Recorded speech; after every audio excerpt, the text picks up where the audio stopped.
Citizen 12 is brought to you by Complexify, a social purpose corporation founded to support you living in alignment with your conscience and discerning what that is. Find out more at complexify.org. Complexiphy.org. Hello, citizens. My name is Paige Hulsey, and this is episode 19 of the Citizen 12 podcast. Citizen 12 is not a program or health treatment, but an inclusive place, common ground to share and learn. If you have not yet listened to episode 0, we invite you to do that. You'll get a good sense of what this show is about and hear our steps, which were inspired by Alcoholics Anonymous, and those can also be found through any of our sites. A little more of a preface. This show, this content may stir stuff up for you. In some ways, that's part of the point, but also we acknowledge that this can be hard, uncomfortable, even disruptive. We know this is not entertainment. Please engage with us responsibly and don't be on your own with stuff. Be in touch if that's the right thing. We care about you. It's why we're making the show. Our podcast is created in Seattle, Washington. We acknowledge this as the land of the Duwamish people who are still here, continuing to honor and bring light to their heritage. Citizen 12 supports Duwamish tribal services by paying real rent. Find out more at realrentduwamish.org. Today's episode is the first in a series all about amending.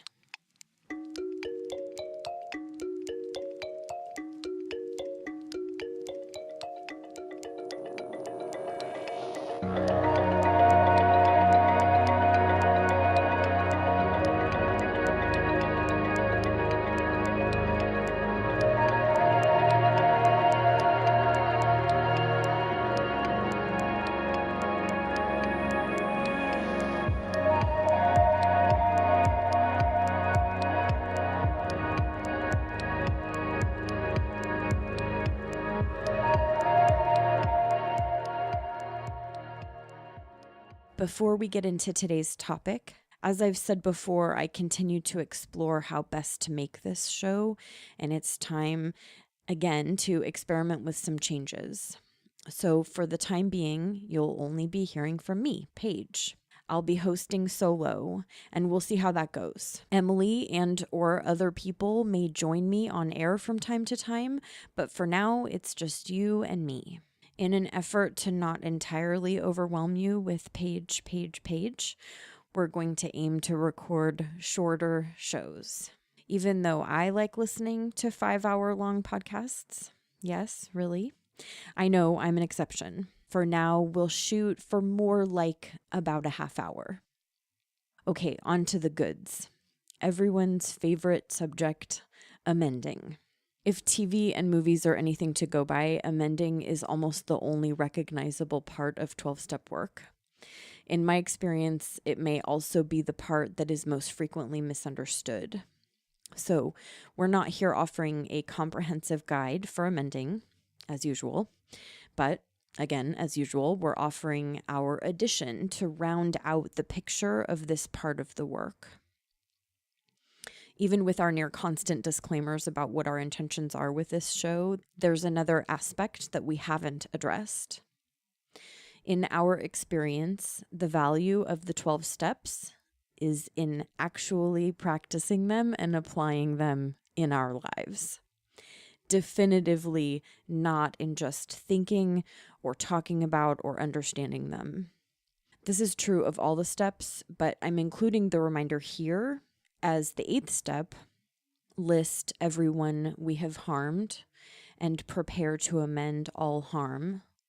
And the 9th step, amend our wrongs as fully as possible without doing further damage. These steps are a significant turning point. The preceding steps include some, but not a ton of attention turned outward to others. 9 requires action and this redirection of attention. And yes, I have a visual image to help myself with this. Okay, I picture the focus of my attention like a beam of light from a lamp. To support my practice, I sort of deal with myself as though I wake up every day with the lamp positioned inwards, with all of that light shining right onto myself, my feelings and thoughts and wants and needs.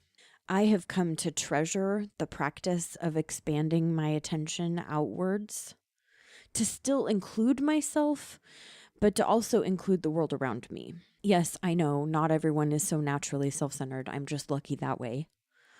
Just kidding.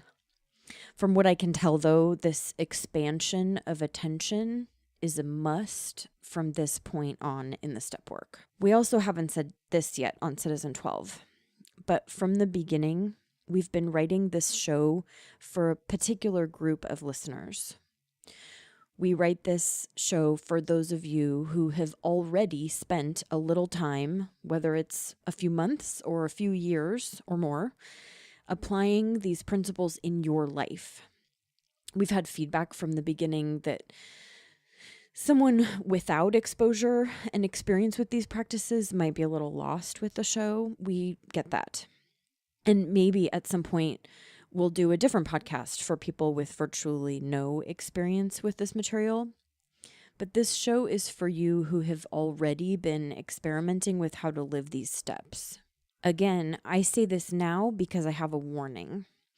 I have observed in myself and in others damage caused in the name of amending.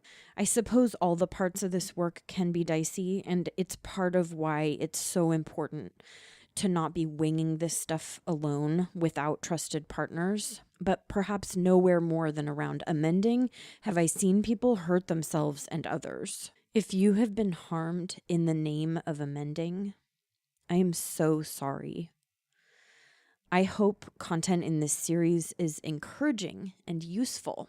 We're going to approach it chronologically, starting at the beginning of the process, and talk about all of the sort of foundational work of preparing to amend, including context and motivation and stuff like who goes on that list.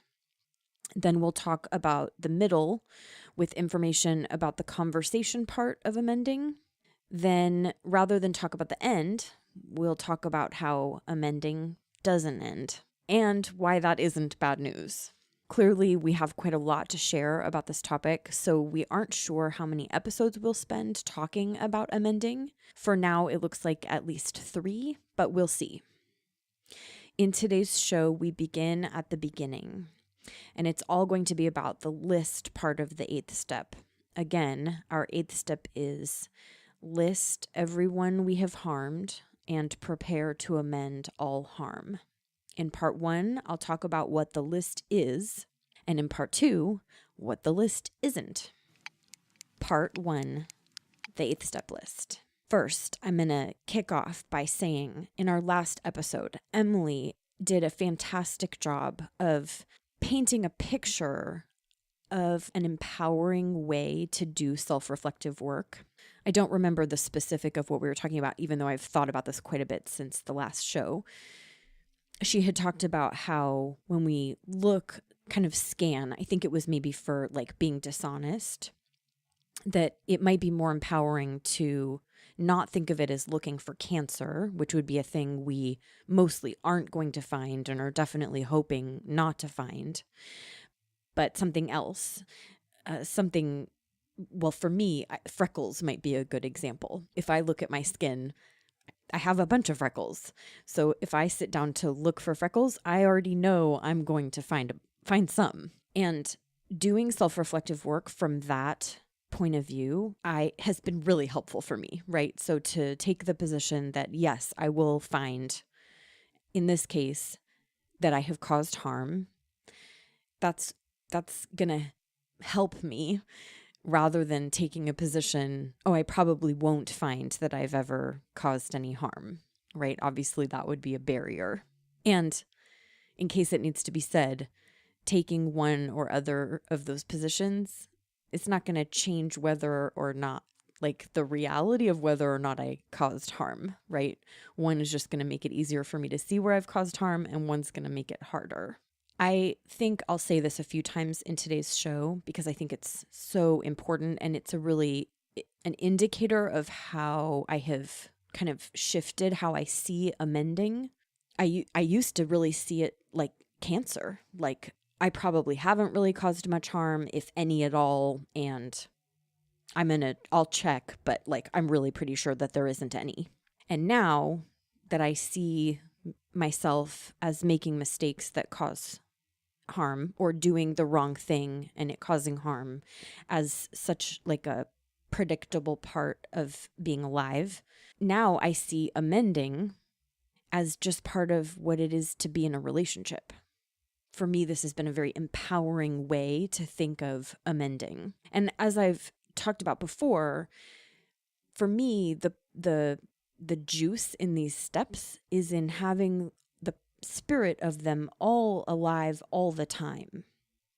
It's not like, for me, I did 1 4th step, 5th step, yes, fine, 6, 7, 8, and 9, and like examined all the mistakes I'd ever made, did what I could to amend the damage, and then that's over. For me, the like goods here have been about adopting this way of living where I am on the watch for making mistakes that cause harm and amending, like an ongoing thing. I said I'd talk about the list. And I already said today that, 9, it's the 9th of 12 steps, or 8, 8 is the 8th step of 12 steps. I would caution anybody thinking we're going to do 8 before we've done the preceding steps. So if you're like me and you did do the preceding steps, I gained the bulk of my first 8th step list through doing my 4th and 5th steps. So for those of you who maybe aren't as familiar with the steps and you just know them all kind of by heart, maybe it's a good time to look back at what those other steps are. But I'm bringing it up here because that list that comes out of the 4th and 5th steps, it's a good starting place. But for me, that's not the whole story with an 8th step list. So I have a very, what I think of as simple, clear way of determining if someone should go on my 8th step list or not. So for me, I ask myself, it's like a 2-part question. Did I do the wrong thing? And did that result in damage? Did that harm someone? If yes, if I did the wrong thing and harm was caused, they go on the list. It's that simple for me. I don't have to ask myself all the myriad of other questions that I know we get tempted to ask ourselves when sitting down to make a list like this. Now, I know it's not simple to answer those questions. Did I do the wrong thing and was damage caused? But having that very simple way of looking at it for me has been a saving grace for myself and doing this with other people. Okay, the way stickier parts of making the list. Now, I'm going to ask you to kind of brace yourself. I'm going to use some extreme examples to make my points here, but I am doing it for a reason. I think that they make sense and that they will help me communicate to you what I'm trying to say. I don't have the best way of saying this. I consume a good deal of anthropological information.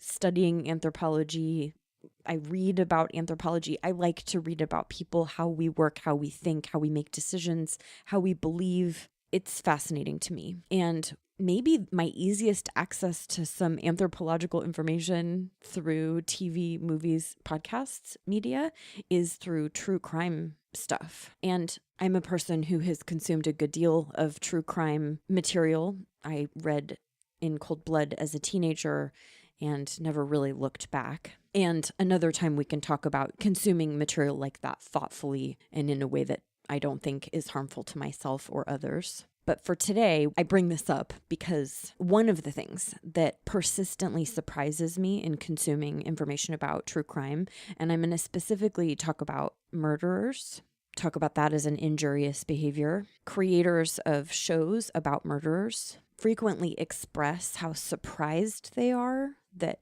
murderers aren't remorseful or don't appear to regret their crimes. Now, I always find this so surprising because if we think about murder as a way of fulfilling an objective, it looks to me like frequently murderers are very satisfied with having fulfilled their objective through murdering. So usually when I fulfill my objective, I'm satisfied. I'm not regretful.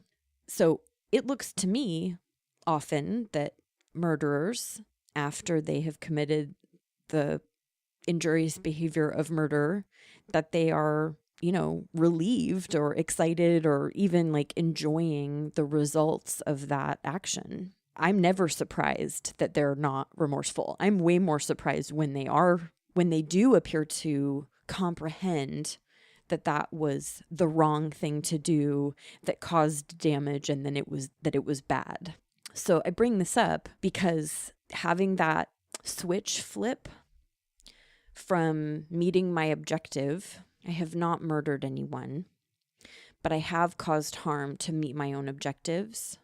And it has taken the work that leads up to and into 8 and 9 for me to get that switch flipped so that I can actually recontextualize and have that harm come into view for me. And part of that includes doing this work with another person who can see with me. From the outside, especially with something like a book, it's very easy for me to see that when someone killed someone else, that was wrong. But from their point of view, often it appears that it fulfilled their objective. There's a podcast called Dr. Death. It just recently, I think they aired the last of their 6-part series. The podcast is about an MD, a neurosurgeon, who caused harm to many patients. And I don't remember the exact crimes that he was charged with or prosecuted for. He was convicted, but he did cause a serious harm to a number of people, and some of that harm resulted in their death.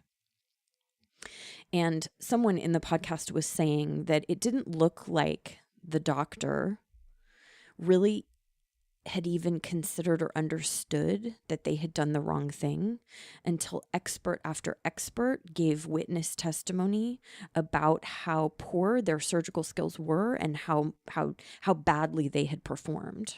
And I say this because it's possible that you listened to this podcast and kind of can connect this, that whatever it takes to get us to see our mistakes from that other view, from the outside, from how it affects other people. I mean, I pray that it doesn't take, a murder trial or prosecutors and expert witnesses for us to see the severity of the mistakes we've made. My point is that I have needed other people to help me with this. And we are in no short supply of examples in our community, in our world, our society, of people apparently unable to see the harm that they have caused other people. We have lots of examples of people failing to take responsibility for the harm that they've caused. I certainly didn't have a lot of modeling. I mean, I can't really think of like TV shows or movies or examples of literature where people are like doing good, honest self-reflection and then altering their behavior and taking responsibility for the damage. That is the heart of 8 and 9. Okay, I think that concludes my murder part, but there's another sticky thing that I'm going to add here and actually talk about yet another podcast. This other podcast I want to talk about is called Real Crime Profile, and I like their show mostly for one of the co-hosts named Laura Richards, who I think has done really great, interesting work. And I really appreciate what I've learned from her, especially about coercive control. The podcast does, I think, a very good job of treating crime respectfully, which really means including the victim's voice. Coercive control is a still not very well understood form of domestic violence, not just domestic. Coercive control can be employed and experienced in an array, maybe all of the settings we find ourselves in. And I have learned a lot from Laura Richards and True Crime Profile. I definitely have been encouraged and enlightened by their show.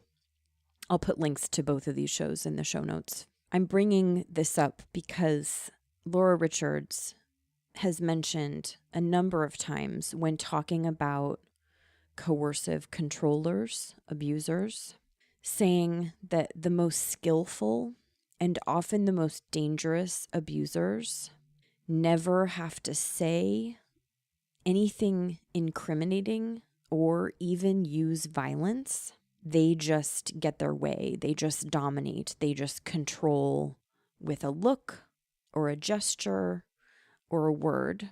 And on a personal level, this was really critical information for me to come to terms with in light of my own experiences in controlling relationships. But on the other side, and the reason that I bring it up today in this show is that for me to really come to terms with and critically examine my own conduct to screen for harm, I couldn't just be left to my own casual self, my own uncritical eye about this. So I guess this is really what I was saying about, the murder too. And I talk about this a lot in the show, like the effort that goes into navigating around our egos and self-protection mechanisms so that we can see more clearly to get access to being responsible. It's no small thing. It's no small thing. So, in case it isn't clear, this is another spot, 8 and 9, where it has been critical for me to do this in partnership with trusted people, but also for me to find my own way. This hasn't been an area of the steps where it works for me just to do what someone else tells me to do. I say that after having made the mistake of doing that and made mistakes, causing harm to myself and others, doing what someone else thought was right for me to do. So when I talk about engaging other trusted people to help me see where I have caused harm, that's the part I'm saying has for me been so critical. Okay, I think I have touched on all of the pieces that I find myself very frequently trying to share with people who are newer to going through this part of the steps or who have had difficulty with this part and are looking for a new approach to it. Part 2, what the list isn't. There are 4 main clarifications I find myself making about the 8th step list again and again with other people. The first has to do with being able to tell the difference between having caused harm and having hurt feelings. Now, I know I talk about language a lot and words and how important they are, but also how problematic they are. And, this whole show is to try to make it so we can talk about and share these experiences, and that includes talking. This question I see come up a lot where I was confused about if I had hurt someone's feelings, if that meant that I had harmed them. And I can't say that there's a totally straightforward way to answer that question other than to say just because someone else's feelings are hurt doesn't necessarily mean that I've harmed them. So that's one point about it. And then another I'm going to share with an anecdote. I broke up with a boyfriend years and years ago, and he was very upset.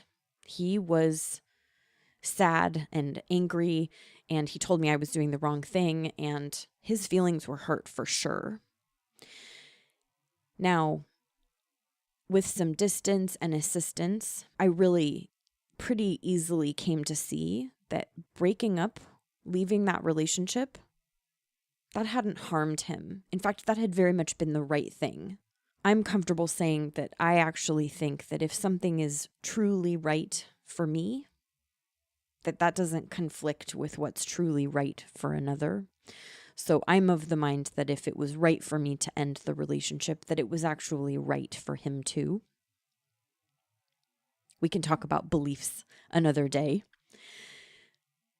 But I couldn't use his hurt feelings as a guide for me to know if I had harmed him in leaving the relationship.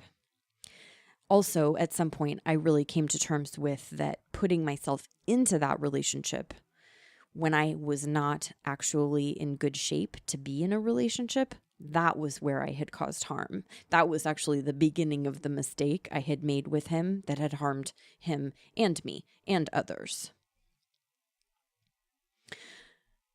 But that's what I wanted to put on the table first as a clarification, that there really is a distinction between just hurt feelings and then harm. So what doesn't go on the list is everybody whose feelings we've ever hurt. Again, what goes on the list is I did the wrong thing and harm was caused. Okay, clarification number 2. I'm going to say this as simply as I can. I don't write people on the list who I didn't harm. So I think it's kind of miraculous, but sometimes I do the wrong thing and somehow it seems like actually no damage is caused. So I don't write them on the list. It's pretty straightforward. And on that note, I don't view this 8-step list as like a carved in stone thing that must never change. I add people to the list readily, just like I said, like identifying freckles. But I will share that when I go to take someone off of the list, whether that's because I think that they got onto the list by mistake, like I just wasn't seeing clearly, or I was confused, or I needed more information, or I've already amended the harm, I don't take people off of my 8-step list without some discussion with my trusted partners. So I have definitely gone to my spiritual advisor and said, you know what, this person is on my list, but actually I don't think it was that harm was caused. So I don't see that they belong on the list, and we might have a conversation about it, and then we agree and I take them off the list. So I give myself a lot of space to add people to the list without too much pressure. Clarification number 3. This is not just a list of people I'm willing to go and have a conversation with. So I know that there's a big temptation to only write people on the list if I am like ready to go find them, or I know how to find them, or they're alive, or they want to see me, or a bunch of other things. But as I said before, for me, that's not what this list is. This isn't a list of people who I'm looking forward to developing a friendship with or anything else. It is simply a list of people where I did the wrong thing and they were harmed. Clarification number 4, our last one for today. I include people on the list who hurt me. So just as I was saying, there can frequently be a temptation to leave people off if I know that I won't ever be seeing them again or don't intend to ever see them again. I have also felt and observed that same temptation to leave people off of the list who harmed me. Now, for me, in an effort to get a thorough and complete list, which is this whole part of this step, is just making this complete list, we're just listing people. So if I've harmed someone, if I did the wrong thing and it caused harm, then they go on the list, even if they also harmed me. That's not one of the questions I ask myself to determine whether or not they go on the list. Okay, that was a lot of information for today. That's all for now. As we've continued to say, we intend to just keep adding to this ongoing conversation and making space for this kind of relationship to thinking and the experience of life, making space to make course corrections and grow. Thank you for joining us. This show isn't a thing without you. Please find us online. chime in, write to us. We're listening for how best to serve. We're on Instagram, Facebook, and Twitter, all at C12Pod. That's C12POD. Our thanks to each of you who contribute to this work.